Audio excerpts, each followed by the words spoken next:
In the previous standard, we learned how to add vectors together, subtract vectors.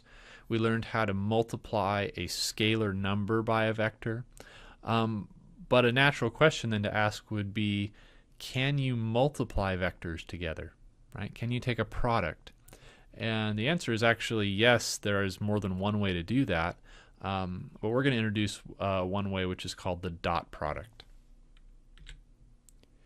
All right, so as a definition, the dot product says that to take the dot product of two vectors, what you're going to do is you're going to multiply their corresponding components together and then add those two products. Okay, so the A1 and A2 are the x components of u and v. I'm multiplying those together. B1 and B2 are the y components of u and v, so I'm multiplying those together and then I'm adding them. So here in example 1, the way this plays out is you just say, all right, -5, 3, dotted with 2, 6, and I'm just going to take -5 times 2, and then I'm going to add 3 times 6, so I get -10 plus 18, which gives me 8. So this product of these two vectors, first of all, notice that it doesn't give me another vector. It gives me a scalar number. Right? This is no longer a vector. Okay. Now, what does this 8 mean?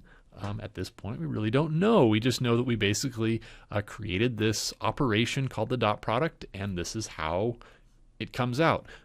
Now, it actually does have a lot of meaning, and we will explore that as we go through this section. But for now, just know that 8's what we get when we take the dot product. Now, if I take these two vectors that are written in ij form, it works the exact same way. But just to give one example where we're working with the i's and j's.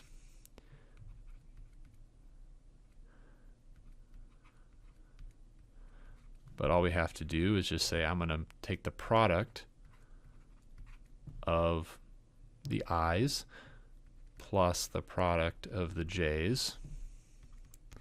So 12 plus -42, which is -30. All right, so you can see, dot products can be positive, they can be negative. All right, so let's take a look at some properties the dot product has. Not surprisingly, it doesn't matter which order you take the dot product of two vectors in, you'll get the same answer. This one here is just saying that, if you have a constant times one of your vectors and then you dot it with another, that's the same as if you pulled the constant out and then just dotted the vectors. Or that's equal to putting the constant with the second vector and then dotting them. So in other words, you can pull scalars in and out of this dot product process, and it doesn't matter whether you multiply by the scalar after taking the dot product or by one of the vectors before, you'll get the same answer. All right, and then we have basically the distributive property here. So I can distribute the dot product through addition. Okay, and that's what number 3 says. And then number 4 says taking a dot product of a vector with itself is the same as taking the square of the magnitude of that vector. So first of all, let's remember that the magnitude of a vector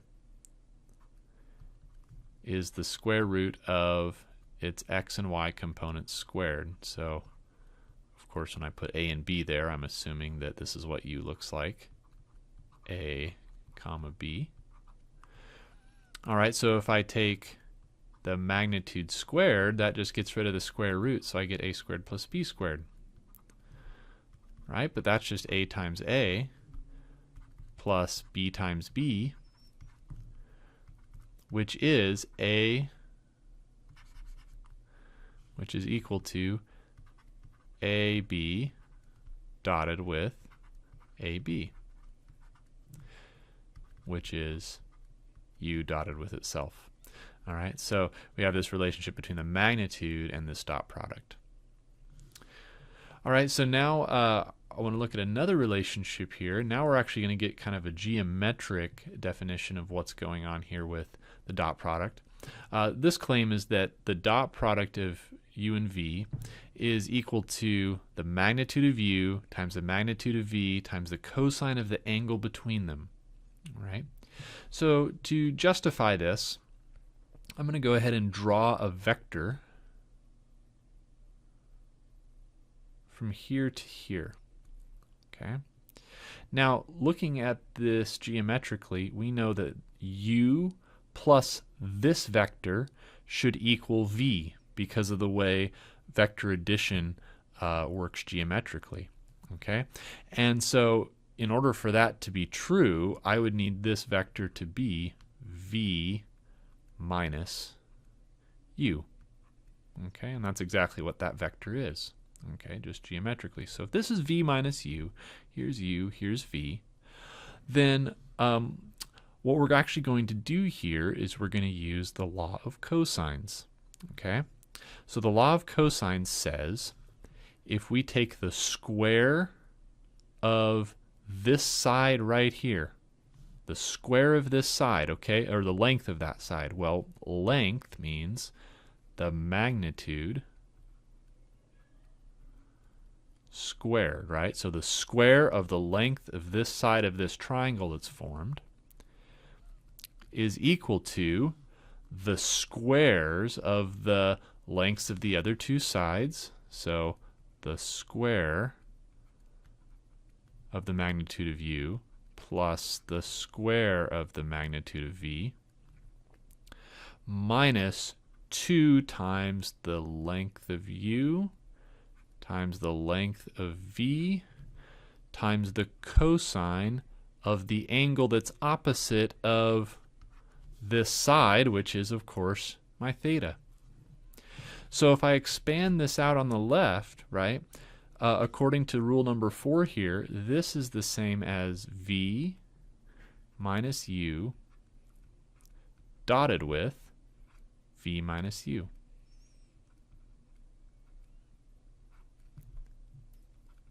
Which is equal to the magnitude of u squared plus the magnitude of v squared minus 2 u v cosine of theta.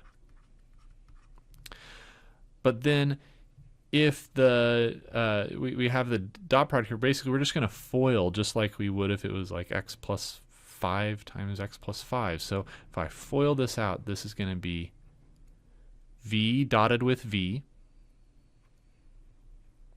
but v dotted with v is the magnitude of v squared. And then I'm going to have minus u dotted with v for the outside minus u dotted with v for the inside, which means minus 2 u dot v. And then finally for the last, negative u dotted with negative u. Negative times negative is positive, so this is plus u dotted with itself, which again, according to rule 4, is the magnitude of u squared. And if we look on the other side here, we've got a lot of the same things. And you can probably already see it all starting to take shape here. All right, so on the left side, we see a magnitude of v squared, a magnitude of u squared.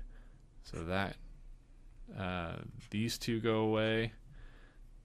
These two go away. And so what I have left on the left side here is just this term. So if I divide by negative 2 on both sides,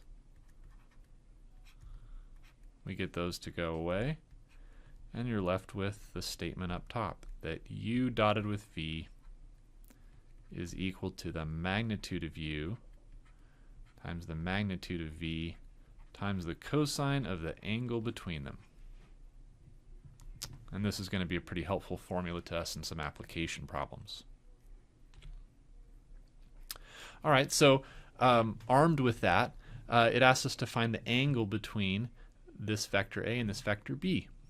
Okay, so what do we know? We know that A dotted with b is equal to the magnitude of a times the magnitude of b times the cosine of the angle between them. And so we want to find this angle, but we can find all these other things, right? So the magnitude of a is just going to be the square root of 4 squared plus negative 3 squared, which is the square root of 25, which is 5. The magnitude of b is the square root of 1 squared plus 2 squared. So that's equal to the square root of 5. And then if I take a dotted with b, all I'm going to do is take 4 times 1 plus negative 3 times 2, which gives me negative 2. So over here I can make all these substitutions. Instead of a dot b, I write negative 2. Instead of the magnitude of a, I write 5. Instead of magnitude of b, I write root 5. And then the cosine of theta. So when I divide by 5 root 5, I get negative 2 over 5 root 5 is equal to the cosine of theta. And so going ahead and solving for theta here, we're going to say that theta is equal to the cosine inverse, because I'm not recognizing that as a special value. So I'll pull out the cosine inverse of negative 2 over 5 roots of 5. And my approximate answer here is, let's see, 153.4 degrees when I have it in degree mode. 153.4 degrees. Now the one thing you'll notice is if I go to my second to last line there, right, this negative 2 here was, of course, just my a dotted with my b.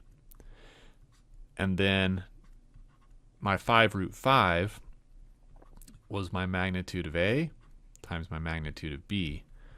So this is also kind of a nice formula to remember, even though it's nothing new.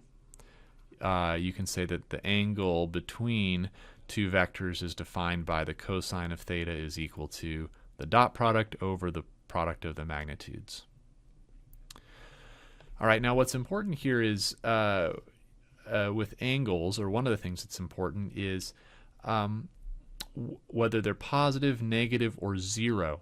Okay, so let's kind of think about those 3 scenarios. First of all, let's think about 0. Okay, so in order for the dot product to be 0, okay, if the dot product were 0, that would mean that the cosine of theta would have to equal 0.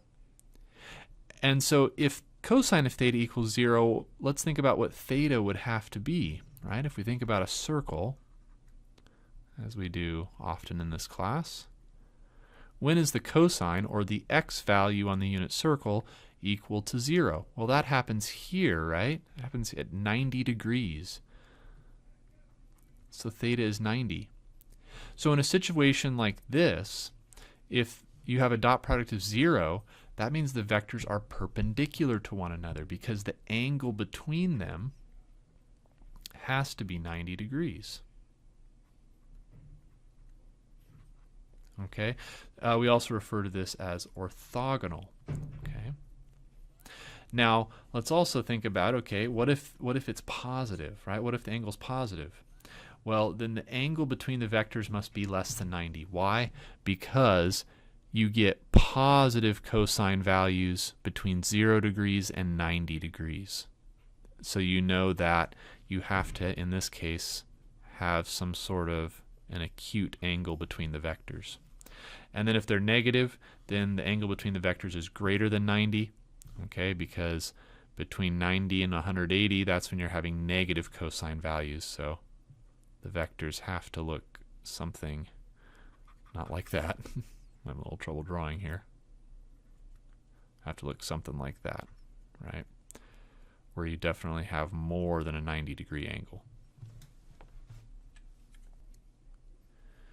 So now we're going to talk about a concept that's pretty familiar to what we looked at before with vectors, which is talking about the component of a vector.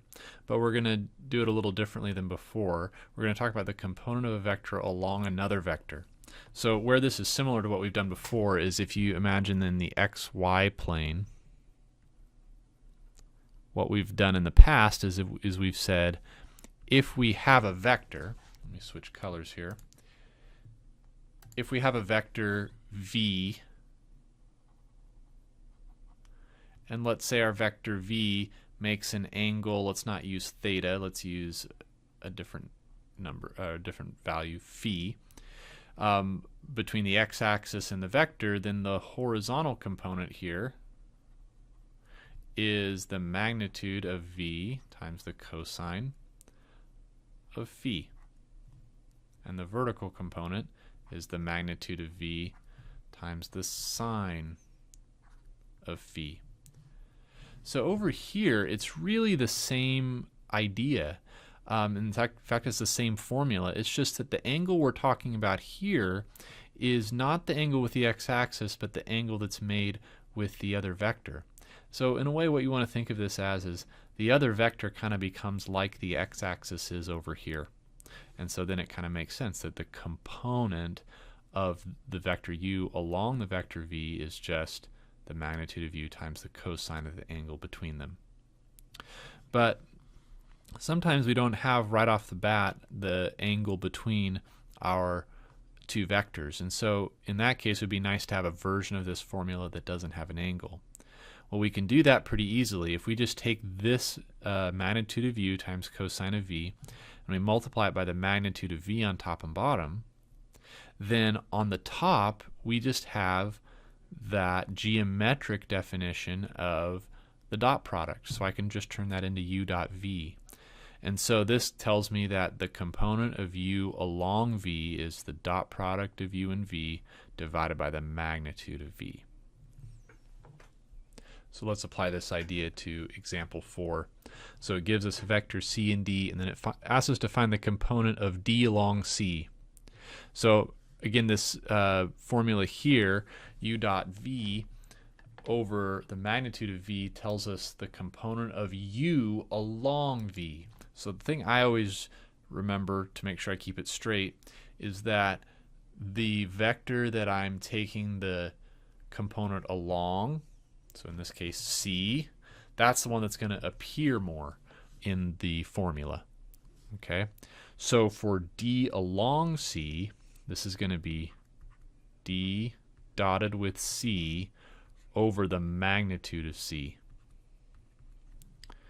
So that's going to be 3i minus 2j dotted with 10i plus 4j, all divided by the square root of 10 squared plus 4 squared.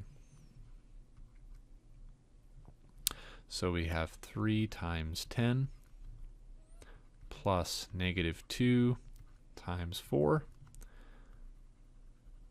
all divided by the square root of 116. And so on top here I have 30 minus 8, so that's 22 divided by, and I'm betting I at least have a factor of 4 in here. So 116 is 4 times 29. So that means this is 22 over 2 square roots of 29, which is 11 over root 29. And that's my answer, okay? But before we move on from this, let's just make a couple of notes. First of all, if you type 11 over root 29 in your calculator, you'll find that that's about 2. So what that's telling us is that the component of d along c should be about a length of 2. So to check to make sure it makes sense that the component of d along c is about 2, let's first go back to the previous page. So here, I like to kind of think of, let's put some sort of a light source up here, and this light source is shooting light rays down so that it hits, the light rays hit V in a perpendicular fashion. All right, so if U's sticking up so that it might block the light rays from V, then you can think of the component of U along V as the shadow that's cast by U on the vector V. So in our problem here, let's check to see if it makes sense that the shadow is in fact a length of 2. So let's go ahead and draw in our vectors that we're working with here. So I don't have to be too careful about this. Let's call that 10, call that 4, and so here's the vector 10, 4, so that's the vector C. Let's use a different color and say that, okay, here's 3, here's -2, so there's that vector. So what we're saying here is, okay, if I take a light rays or a light source, and I have light source up here and I'm shining light rays down, okay, what kind of shadow is going to be made by this blue vector here? Okay, and so we can kind of eyeball that and say, you know, it probably is going to go, whoops, it's probably going to go right about to there. So that it probably casts a shadow about that long. Okay, and so do we believe that this length is about 2? Well, the length from here to here is 2, and this seems pretty close to the same length, so it certainly seems like this answer of ours is pretty reasonable for what is the component of D along C. So lastly here, we're going to take a look at a really important application of the dot product, and that application is that of work. Okay, so the work done. Work is a measure of energy expended. So the definition for work is it's the force applied times the distance that force is applied over.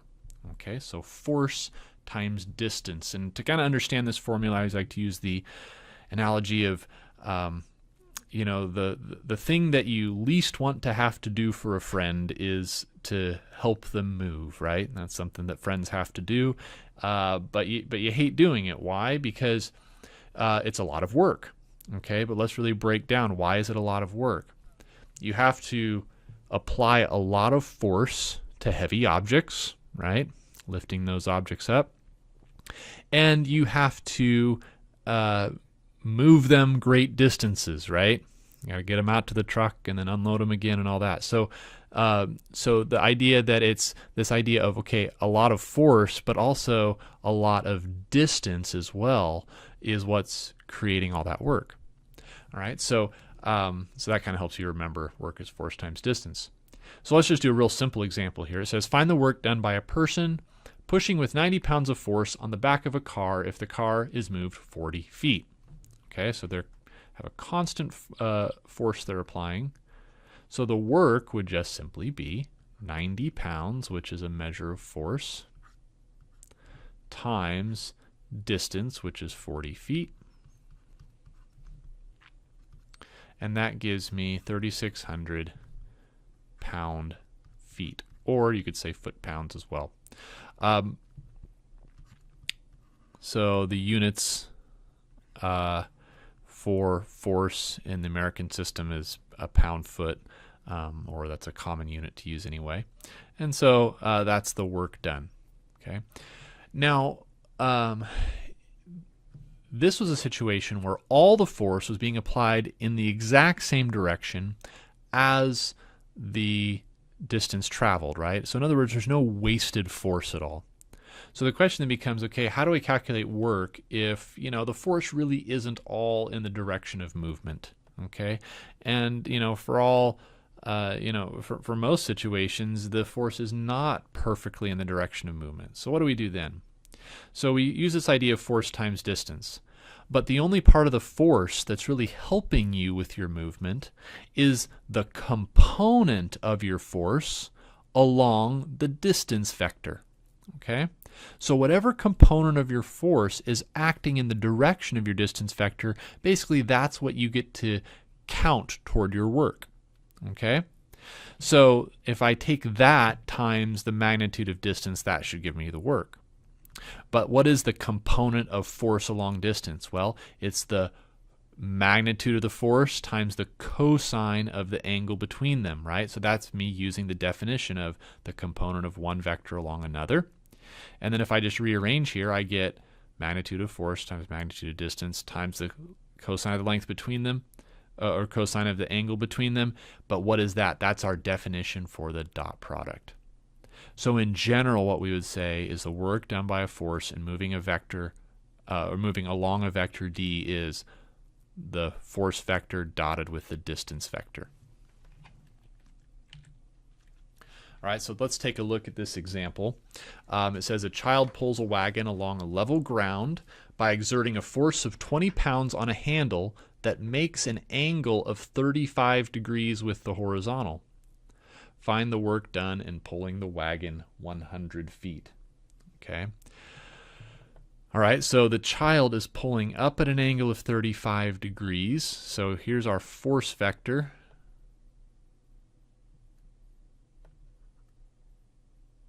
Okay, and this is 35 degrees. But of course the wagon is moving just in the horizontal direction.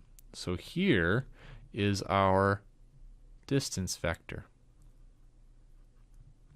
Okay. So if the child's exerting a force of 20 pounds, then if here's F and here's D, we know that the magnitude of F is 20. And the wagon went 100 feet, so the magnitude of D is 100. And we know the cosine of the angle between them. And so if I want work, I know that work is force dotted with distance, but you can see I have all the components that I need to use this geometric definition. The magnitude of the force times the magnitude of the distance times the cosine of my angle. But that's 20 times 100 times the cosine of 35 degrees. And I get approximately 1,638.3 pound-feet.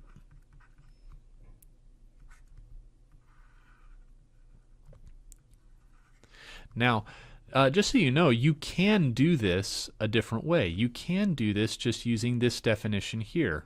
Work equals force dotted with distance. So if you didn't want to mess with this formula, that's fine.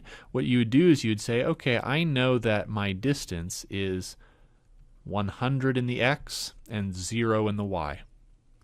And I know that my force is, well, its horizontal component is its magnitude of 20 times the cosine of 35 degrees, and 20 times the sine of 35 degrees.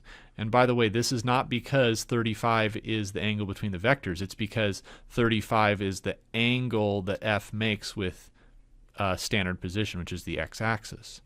And so if you did it this way, you could say, all right, my force is this.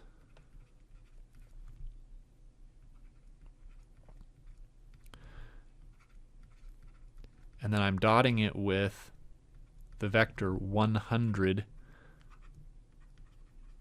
0. But then, of course, that makes only the x component survive when you multiply. So you get 20 cosine of 35 degrees times 100, which, of course, gives you that. All right, so just two ways of doing it. You can take your pick.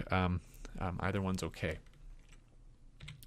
Let's do one more here. It says a small cart weighing 100 pounds is pushed up an incline that makes an angle of 30 degrees with the horizontal. Find the work done against gravity in pushing the cart a distance of 80 feet up the incline. All right, so our picture here is, we're making this, here's the horizontal, so 30 degrees, just try to approximate that. Okay, so here's 30 degrees. And so we've got this box up here. Okay. So on the one hand, we have gone a distance d, right, of 80 feet. And it asks us, find the work done against gravity. Okay, so of course we know that gravity is acting in this direction, right? So if we're working against gravity, then our force vector is got to be going in the opposite direction of gravity, right? So here's our force vector. Okay. All right, so let's think this through here a moment. So I've got my force vector, I've got my distance vector. So my work is going to be force dotted with distance. And let's suppose for a second that what I want to do is take the magnitude of my force times the magnitude of my distance times the cosine of the angle between them. So if I take that route, then the magnitude of my force I know is 100. The magnitude of my distance I know is 80 feet.